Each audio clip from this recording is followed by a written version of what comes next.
چشمام تار مغزم قفل امشبم دو دلم دستم قرص هرچی گذشت فقط بدتر شد کشیدم آرومم کنه مثل کل چشمام تار مغزم قفل امشبم دو دلم دستم قرص هرچی گذشت فقط بدتر شد کشیدم آرومم کنه مثل کل هیچی یادم نرفت داد میزد بهم میگفت وابستتم این جنده میخواستم بزنن بمون تش گفتی بهم تنهایی راحت ترم زل زدم پلی میشه یه موزیک دانه سر روز میشم با یادم دیگه دیسکانک خودم میرم و گوشیم پر میسکال کیا ته در راه آنون سیگنالش خودم میرم و یه رو خبرم میاد خودم نمیدونم چی به سرم میاد خودم میدونم تو دوستم نداری حتی وقتی بودم نکردی بغلم زیاد خودم میرم و یه رو خبرم میاد خودم نمیدونم چی به سرم میاد خودم میدونم تو دوستم نداری حتی وقتی بودم نکردی بغلم زیاد کیا زورش تنسید دوی سویساید مرد اسمشو زدن روی تابلو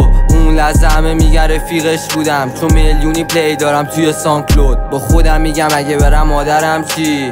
چیکا باز کنم تا ببخشیم سخته میدونم ولی دست من نیست چون توی سال جدیدت نیستم پای افسین همش روزم رو همه میخوام همشون رو بگم فقط داد بزنم رو همه بالا بره صدام سجی میره بلاند میگیرم استکام تو خونه سر و صدا ببین رویم هم بگاز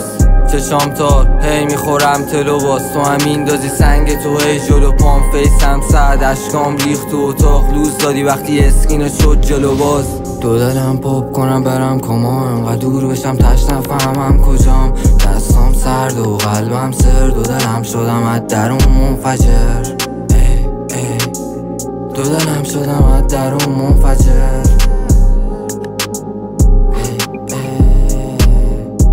چشمام تار مغزم قفل امشبم دو دلم دستم قرص هرچی گذشت فقط بدتر شد کشیدم آرومم کنه مثل کل چشمام تار مغزم قفل امشبم دو دلم دستم قرص هرچی گذشت فقط بدتر شد کشیدم آرومم کنه مثل کل دو دلم باز وقتی یادم میاد سری حرفات میخوام جای قرص تیغ بره روی دستام